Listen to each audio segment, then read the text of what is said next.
우리가 오늘 삼손에 대한 이야기를 마지막 설교를 하려고 합니다. 삼손 설교를 하고 사사기를 마치려고 합니다. 송년주일 설교 또 신년감사주일 설교를 지나서 우리가 원래 했던 히브리서 11장을 다시 돌아가서 히브리서 11장 32절부터 40절까지 히브리서 12장 1절부터 3절까지를 네 번에 걸쳐서 마무리하면 히브리서 11장 전체를 거의 1년에 걸쳐서 설교를 하게 된 것 같습니다. 오늘 사사기 16장은 삼손의 몰락에 대한 이야기입니다. 사사기 15장 마지막 절을 보시면 브렛 사람의 때에 삼손이 이스라엘 사사로 20년 동안 지냈더라. 이러면 16장 들어와서 사사 삼손이 블레셋을 치러 일어날 것이다, 이렇게 생각이 들 텐데요. 1절이 어떻게 되냐면 삼손이 가사에 가서 거기서 한 기생을 보고 그에게로 들어갔다라고 얘기하고 있습니다. 삼손이 넘어지고 있는 겁니다. 삼손은 하나님의 좋은 일꾼인데 16장에서는 삼손이 넘어지는 장면을 보게 됩니다. 천하장사인 삼손이 여성한테는 굉장히 약한 모습을 보여주고 있어요. 그래서인지 삼손의 이야기는 13장부터 16장까지 삼손의 이야기는 여성을 중심으로 전개되고 있습니다. 삼손의 일생을 크게 네 가지로 사건을 얽혀 있는데 모두 여성 중심으로 되어 있습니다. 삼손의 탄생이 사사기 13장에서 나오는데 아버지가 있음에도 불구하고 어머니를 중심으로 연결이 되고 있고요. 14장 15장에서는 딥나의 여자라고 불리는 삼손의 아내가 등장합니다. 그리고 오늘 16장 초반절에 보면 가사의 기상에 대한 이야기가 나오는데 여기 잘 보세요. 16장 2절에 보면 셋째 줄 보면 밤새도록 3절에 보면 밤중까지 누워있다가 밤중까지 일어나. 이 자그만 절에 밤이란 단어가 4번 등장하고 있어요. 그러니까 지금 밤중으로 영적인 밤으로 들어가고 있는 삼손의 모습을 16장 초반에 밤이란 단어를 4번이나 사용하면서 영적인 잠에 빠지고 있는 그런 모습을 보여주고 있어요. 그 다음에 오늘 네 번째 여자인 들릴라의 유혹에 대해서 나오고 있어요. 4절에 보면 들릴라는 소래 골짜기에 살았던 여자인데 학자에 따라 상황이 해석의 입장이 좀 다른데요. 이스라엘 사람일 것이다, 블레셋 사람일 것이다, 이렇게 말을 하는 사람도 있는데 아마 가나안 여자였을 것이다, 이렇게 해석하는 분들도 있습니다. 지금 삼손은 4명의 여자를 중심으로 해서 이야기가 전개되는데 앞에 나오는 엄마, 그 다음에 딥나의 여자, 그리고 가사의 기생과 이 들릴라는 좀 차이가 좀 있습니다. 앞에 나오는 세 여자 이름은 등장하지 않습니다. 그런데 마지막 여자였던 들릴라는 이름이 거명되고 있는 거죠. 그만큼 사사기는 삼손과 들릴라에 대해서 좀 다르게 다루고 있는 것을 볼 수가 있습니다. 또 하나 중요한 것은 4절을 잘 보시면 들릴라라는 이름하는 여인을 사랑했다라고 나옵니다. 앞에 나오는 세 사람하고 들릴라라는 여자가 이름이 나오고 사랑했다라는 단어가 나오는 것이 다른 거예요. 사실 어디에 나와야 됩니까? 엄마를 사랑했다, 아니면 딥나의 여자랑 결혼했으니까 그 여자를 사랑했다라고 나와야 되는데 14장 3절을 봐보세요. 14장 3절에 보면 딥나의 여자를 좋아했다라고 나왔지 사랑했다고 나오지 않습니다.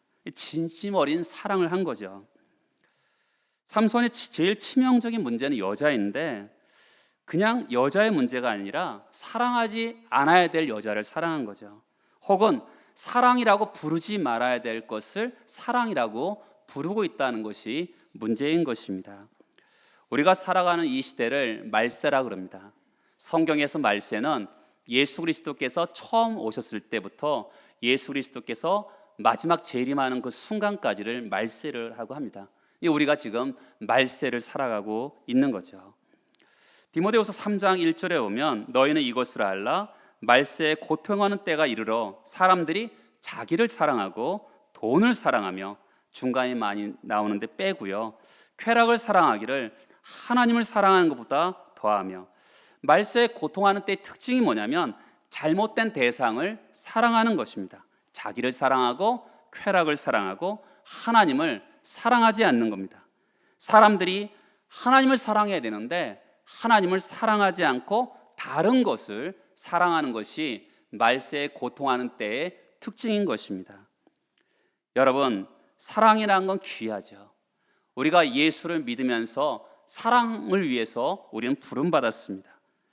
그러니까 여러분과 저는 부모를 사랑하고 자녀를 사랑하고 하나님이 허락하신 배우자를 사랑하고 믿음의 동역자를 사랑해야 되는데, 그러나 삼손은 지금 사랑하지 않아야 될 대상을 사랑하고 있는 것이 문제인 것이죠. 말세의 가장 큰 말세의 특징은 뭐냐면 고통입니다. 근데 고통은 어디서부터 오냐면 사랑의 대상이 왜곡된 것입니다. 사랑이라고 불려서는 안 되는데 방종과 방탕인데 그것을 사랑이라는 이름으로 합리화하고 있는 것을 볼 수가 있는 것이죠. 성경은 사랑은 뭐라 그럽니까? 사랑은 오래 참는 것이라고 합니다. 사랑은 오래 참아야 돼요. 하나님께서 주신 배우자를 매력과 아름다움은 점점 빛을 발하고 있는 것이죠. 그럼에도 불구하고 변함없이 오래 참으면서 사랑을 하는 것입니다.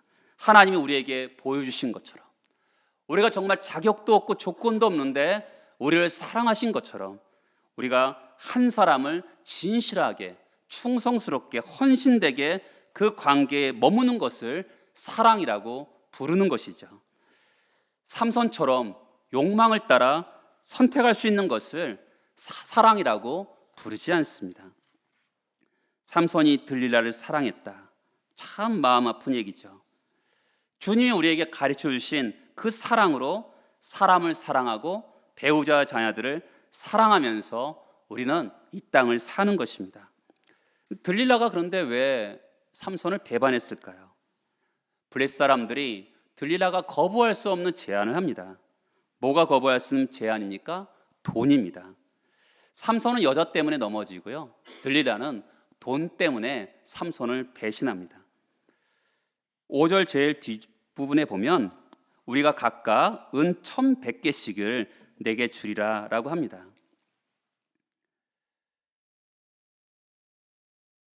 우리가 16장 1절에서 3절까지 보면 삼손이 가사의 기생집에 들어간 소문을 블레셋 사람들이 듣습니다.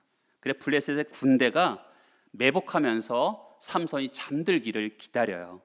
그런데 삼손이 깨워서 어떻게 하냐면 가사의 성 문짝과 부문설주 기둥과 문 빗장을 뜯어서 어깨에 메고 갑니다. 야, 집도 아니고요, 개인 가정집도 아니고 도시 연합국가의 성문을 그리고 기둥까지 문빗장을 메고서 어디로 가냐면 3절에 보면 헤브론 앞 산꼭대기까지 가요. 여러분, 가사라는 곳은 해변이에요. 해변인데 산꼭대기니까 기울기로 따지면 엄청난 기울기죠. 그런데 거기 거리가 60km 정도 됩니다.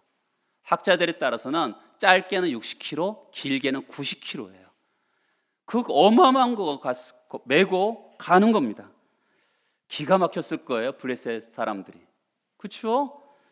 그러면서 삼손의 괴력은 블레셋 사람들에게는 너무나 위협적이었어요. 그래서 블레셋 사람들이 삼손의 힘의 비밀을 알아내기를 원했던 것이죠. 삼손의 동선을 살펴보는데 이 들릴라라는 여자의 집에 드나드는 것을 알게 되었습니다. 그래서 이 들릴라라는 여자에게 제안을 합니다. 항상 사탄은요, 방법을 다르게 해요. 딥나의 여자에게는 협박을 통해서 비밀을 알아내잖아요. 그런데 들릴라라는 여자에게는 돈을 주면서 삼손의 약점을 발견하라고 애를 쓰는 그런 모습을 보게 됩니다. 들릴라에게 1,100개를 줍니다. 주겠다고 약속을 해요. 근데 오늘 잘 보세요. 우리가 각각이에요. 아까 그랬잖아요, 도시 연합국가라고 말씀드렸잖아요. 5개의 도시로 블레셋은 구성이 되는데, 그러니까 최소한 1개 도시 대표자들이 왔을 거예요.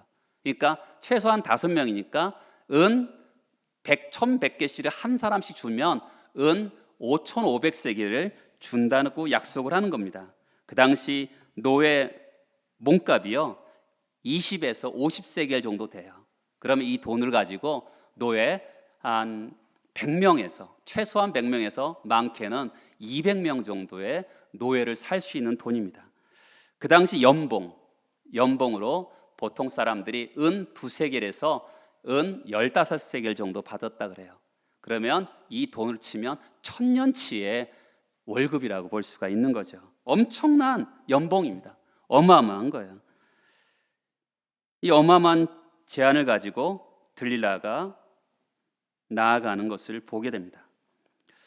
여러분, 사탄은 일하는 방식을 알 수가 있죠. 하나님 나라를 무너뜨리고 하나님 백성들을 망하게 하기 위해서 엄청난 투자를 하는 겁니다. 일단 중요한 대상을 파악하면 무너뜨리는데 수단 방법을 가하지 않습니다. 우리가 알아야 할 것은 우리가 하나님 백성이 될 때 마귀의 요주의 인물이 된 것입니다. 여자에게 약한 사람 여자로, 명예에 약한 사람 명예로, 돈에 약한 사람은 돈으로 쓰러뜨립니다. 종종 어떤 분들이 목사님 나에겐 맨날 똑같은 시험만 와요 이렇게 하는데 그 부분이 약한 부분이기 때문에 그렇습니다. 사탄은 넘어질 때까지 똑같은 방법으로 우리를 계속 칠 것입니다. 그런데 그 제안을 받고 들릴라가 어떻게 하는지 보세요.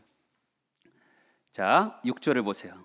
들릴라가 삼손에게 첫 번째 이야기합니다. 당신의 큰 힘이 무엇으로 말미암아 생기며, 그러니까 힘의 출처를 묻습니다.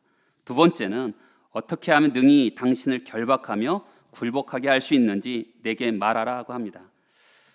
여러분, 들릴라는 보통 어떻게 할까요? 보통 속임수를 가지고 그 방법을 알 것 같아요. 그런데 이 들릴라는 여자는 정면 승부합니다. 유혹도 하지 않아요.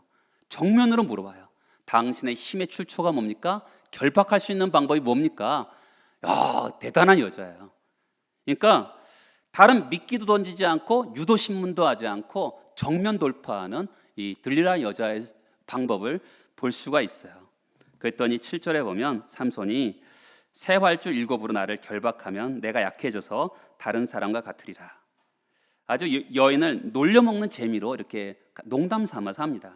또한 11절에 보면 새 밧줄로 나를 결박하면 내가 약해질 것이다. 계속적으로 농담 삼아서 그를 놀리고 있는 것을 보게 됩니다. 근데 세 번째부터 다릅니다. 13절 하반절에 보면 나의 머리털 7가닥을 배틀에 날실에 섞어 짜면 되리라. 드디어 머리카락이 점점 나오고 있어요. 그러니까 진실에 점점 가까워지고 있는 것을 볼 수가 있습니다. 처음부터 넘어진 게 아니에요. 처음에는 가볍게 봤습니다. 두 번째도 가볍게 넘어갑니다. 세 번째부터는 실제 상당에 근접하기 시작합니다. 네 번째 넘어지는 거죠. 여러분, 죄가요 한꺼번에 우리를 넘어뜨리지 않습니다. 언제나 과정이 있어요. 처음에 가볍게 시작했다가 돌이킬 수 있을 때 돌이켜야 되는데 돌이키지 않으면 결정적인 순간에 넘어지는 것이 중한 죄인 것이죠. 삼손도 마찬가지입니다. 세 번째 머리카락 이야기가 나오더니 드디어 이제 들릴라가 비장의 무기를 사용합니다. 15절에 보면 삼손에게 이르되 당신의 마음이 내게 있지 아니하면서 당신이 어찌 나를 사랑한다 하느냐. 당신 나 사랑해? 이렇게 얘기하는 거죠. 여자들이 이런 얘기하면 남자들이 당할 수가 없어요. 여러분, 정말 사랑하는데 비밀이 뭐가 필요해? 이런 거죠. 비밀을 간직하고 있는 것을 보면 당신이 나를 말로는 사랑하는데 마음에 없구나 이렇게 말하는 거죠. 그러니까 삼손이 홀라당 넘어가는 겁니다. 참 어리석게도 들릴라가 이렇게 말하자 이렇게 반응하죠. 16절에 보면 삼손의 마음이 번뇌하여 죽을 지경이 되었다고 합니다. 여러분, 죽을 지경이 되면 요셉처럼 보디발 장군의 아내가 유혹할 때 도망갔던 것처럼 도망가면 되지 않을까요? 그런데 죽을 지경인데도 떠나지 않습니다. 죽을 지경인데도 관계를 정리하지 않아요. 죄가 왜 무서운 줄 아십니까? 중독성이 있기 때문에 무서운 거예요. 죄를 가볍게 여기면 안 됩니다. 죄는 중독성을 가지고 있기 때문에 반복합니다. 죽을 지경인데도 떠나지 않습니다. 이 여인을 떠나려 하지 않아요. 여러분 이때라도 당나귀 세턱뼈를 가지고 1000명을 죽였잖아요. 그때 기진맥진해서 죽을 지경이 됐을 때 하나님께 부르짖어서 응답을 받았습니다. 그럼 지금 뭐라 그래요? 죽을 지경이잖아요.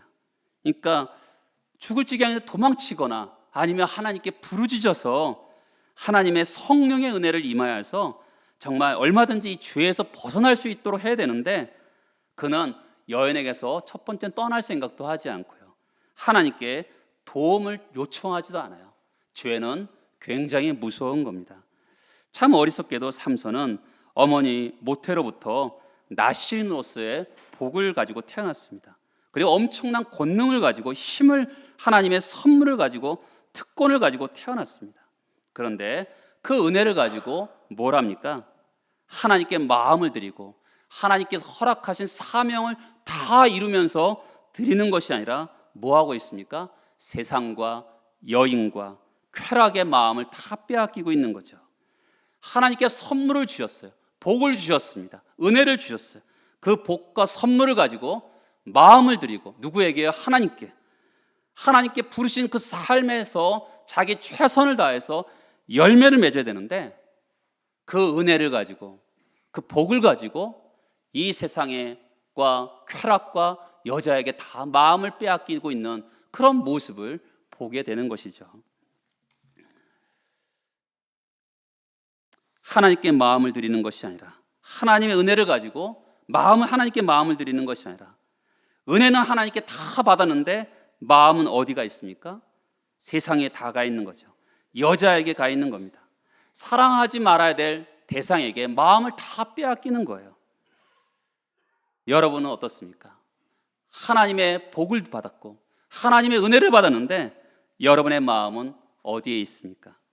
마음을 지키는 것이 생명을 지키는 것이고, 마음을 지키는 것이 성을 빼앗는 것보다 더 중요한 것인데, 여러분의 마음은 어디에 있습니까? 세상에 있습니까? 사랑하지 않아야 될 그 대상에 있습니까? 아니면 하나님 우리에게 부르신 그 부름의 자리에 여러분의 마음이 가 있습니까? 삼손은 그 마음을 다스리지 못하니까 비참하게 됩니다. 그 마음을 여인에게 다 빼앗겼습니다. 그래서 어떤 결과가 주어집니까? 19절을 보세요. 들릴라가 삼손에게 자기 무릎을 베고 자게 합니다. 20절 맨 뒤에 보면 여호와께서 이미 자기를 떠나신 줄을 깨닫지 못하더라 합니다. 여러분, 하나님의 영이 함께할 때 인생의 전성기입니다. 종종 내 전성기는 돈이 많을 때다, 내 전성기는 젊을 때다, 내 전성기 이맘때라고 하지만 아닙니다. 성경은 우리에게 분명히 말하는데 우리 인생의 전성기는 여호와 하나님 우리와 함께 하실 때라고 성경은 이야기하고 있는 것이죠. 믿습니까? 여러분, 하나님이 함께 하시는 것이 우리 인생의 전성기가 되는 겁니다. 그러니까 우리가 항상 하나님께 구해야 될 것은, 예수께서 임마누엘로 이 땅에 오셨잖아요.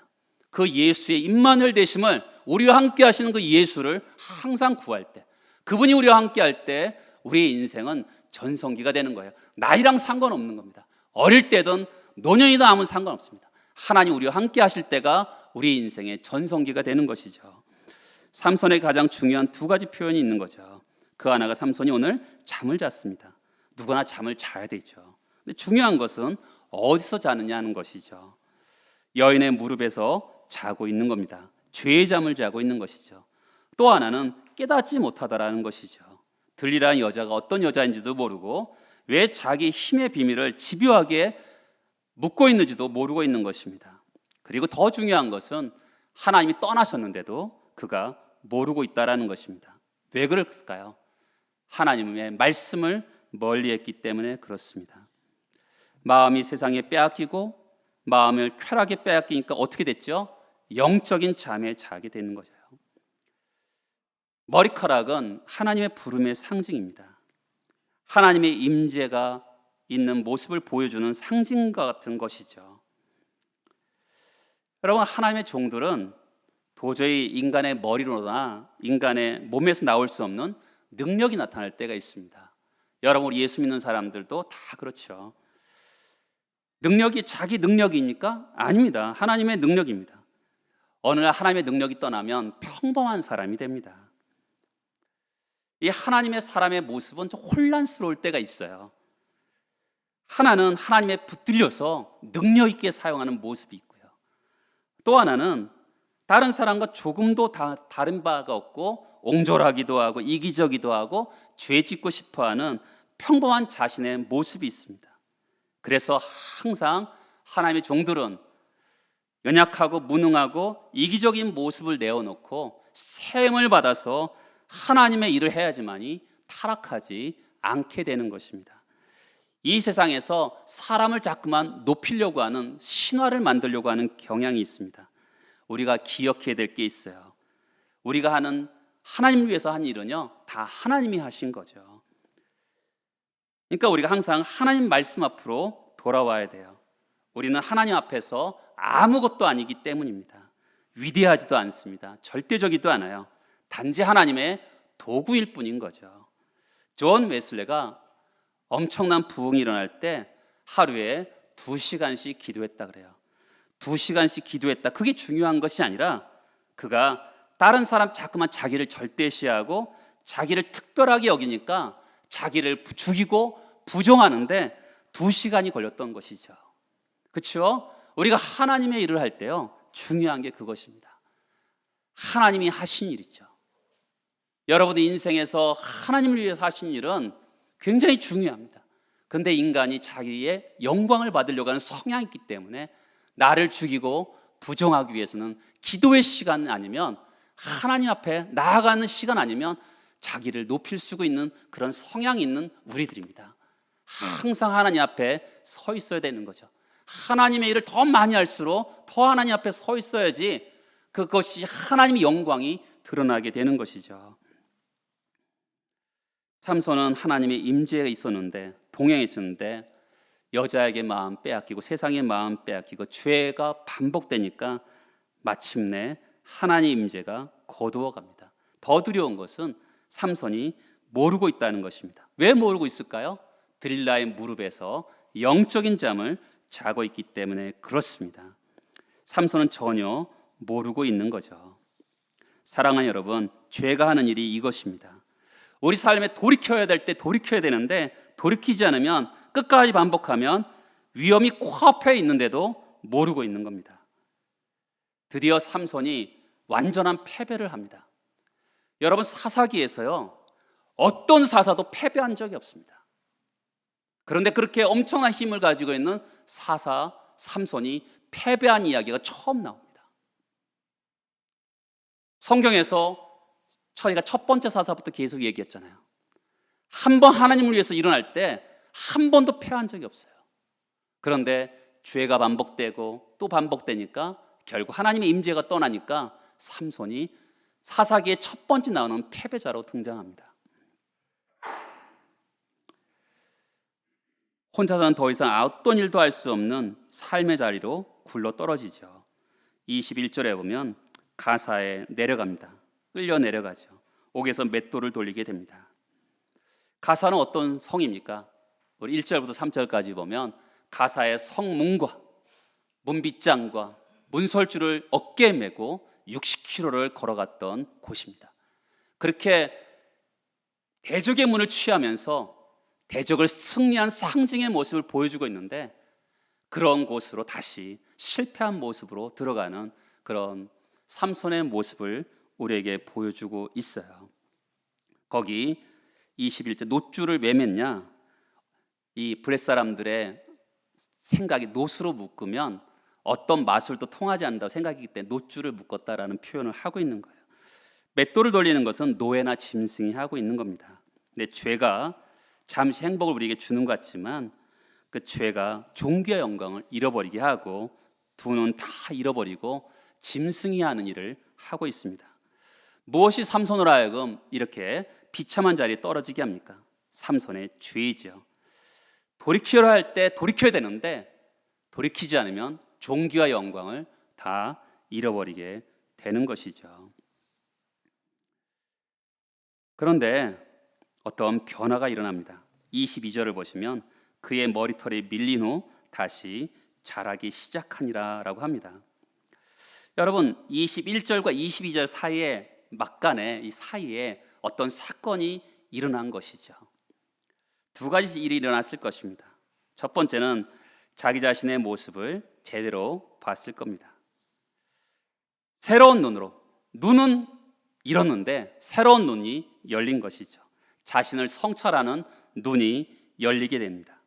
자신이 하나님을 얼마나 무시하고 교만하고 자기 자신에 대해서 얼마나 무지했는지 깨닫습니다. 자신의 악함이 보이기 시작하는 겁니다. 하나님 없는 삶, 하나님과 관계없는 삶을 살았던 자기를 보게 되는 것이죠. 또 하나 본 것은 뭡니까? 삼손을 누구도 도와줄 수 없었어요. 삼손은 혼자 일어난 사사였잖아요. 이제 감옥에 있는데 누가 도와주겠습니까? 하나님만 생각한 겁니다. 사방이 막혀 있어도 하나님께 기도할 수 있는 것이죠.